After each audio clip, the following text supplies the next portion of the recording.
We are up here in the second story of the beautiful press booth on the backstretch of the CPTC racing circuit in Beausejour, Manitoba, getting ready for the 62nd running of the Power Toboggan Championships.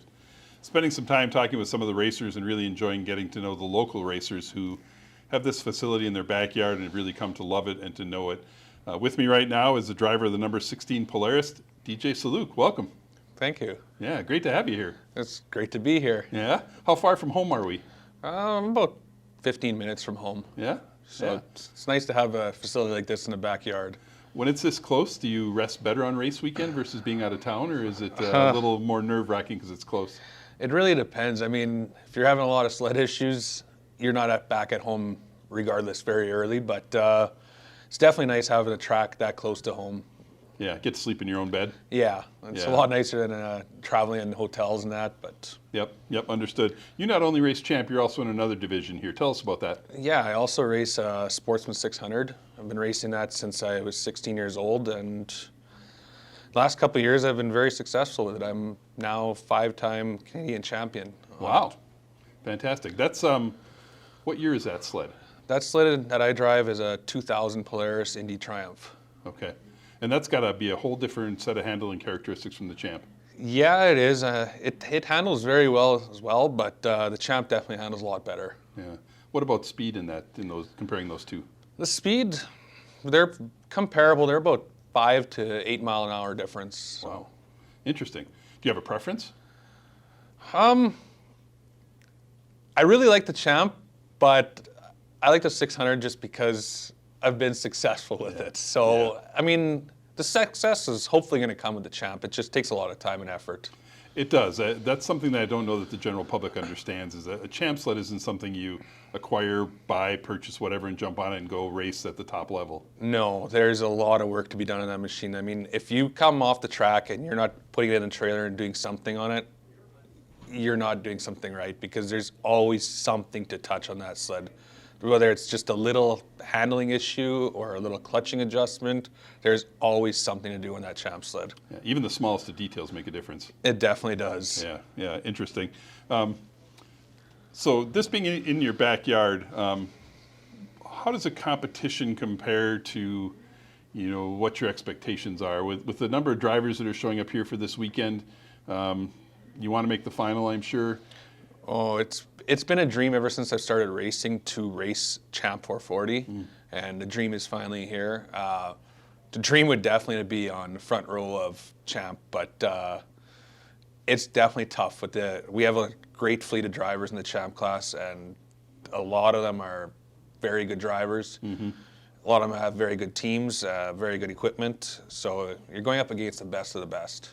Right. Kind of seems like there's probably 5 or so you expect to be in the final, but the way that I look at it, the way that the field has kind of grown over the past couple of years, that those next 7 spots are really kind of, I think, up for grabs almost every weekend. Yeah, there's been a lot of flip-flopping around in the Champ class. Yeah, there definitely is the top 5 or so that you expect there, but I mean, anything can happen. A blown belt can take you out, and that could take one of those spots out. I mean, anything can happen when racing. Right. Right. Speaking of blown belts, you came out here on Sunday this past week for a little bit of practice and to get some tuning and to get ready for this weekend, and maybe didn't have the results you were hoping for? No, we took the Champ out. I made a lap and a half on it. Coming out of corner 4, my clutch exploded on me. Did a lot of damage. The belt flipped on it. Clutch is completely disintegrated. Took out the secondary clutch. The clutch came through the aluminum clutch guard. It was a very scary accident. I'm lucky to have the sled back together. We just got it back together at 9 p.m. last night, and so we're going to put on some hot laps today and see how she holds together. Was there any other damage to the sled? Did it wreck? Did you roll it? Or was it just an engine failure and you were able to keep it under control? It was engine failure, but when the clutch locked up against itself, it bent the crank, and when that happened, the track started locking, and the sled started wanting to go for the bales and to the inside because I was leaned over, so your center of gravity is completely off. So it was a bit of a scary situation, but I was able to manage the sled to stay on the track. Awesome. That's good. And for those of you that don't know, one of the rules in ice oval racing is to have a guard over the clutches, because when a clutch explodes, it can almost be like shrapnel. And over the years, it's been one of the most dangerous accidents for drivers just because these chunks of metal can come through the hoods and really do a lot of damage personally. Yes, and I'm thankful for that guard because it definitely did what it's supposed to do. Yeah, that's fantastic. Good. We're going to do something called the FXR Fast 10, okay? Okay. So we're going to ask you some quick questions, allow people to get to know you a little bit better. Ready? Yep. Ranch or ketchup? Ketchup. Would you rather be in a tent or a camper? Definitely a camper. Chess or checkers? Checkers. Do you prefer tattoos or piercings? Depends, but I guess tattoos. Boxers or briefs? Boxers. If you had to go see some music, would you go to Broadway in New York or Music Row in Nashville? Probably Nashville. Sounds like a party down there. Home Depot or Menards? Home Depot. Charmin or Angel Soft? Oh, Charmin. Netflix or Hulu?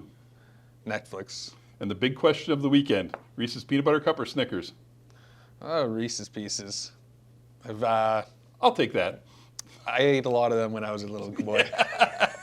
Fantastic. I hope you make the front row. I hope it's a great weekend for you, safe, successful. I know there's a little bit of nerves because of the champs put together and you want to get out there and get it tested. So, Yeah, definitely. yeah, tell everybody who you want to thank for getting you here to the racetrack. Oh, I want to thank all my sponsors and my team that does countless hours on the sled and that. Sponsors, I got Jesse Hildebrandt Trucking, Gusta Sod Farm,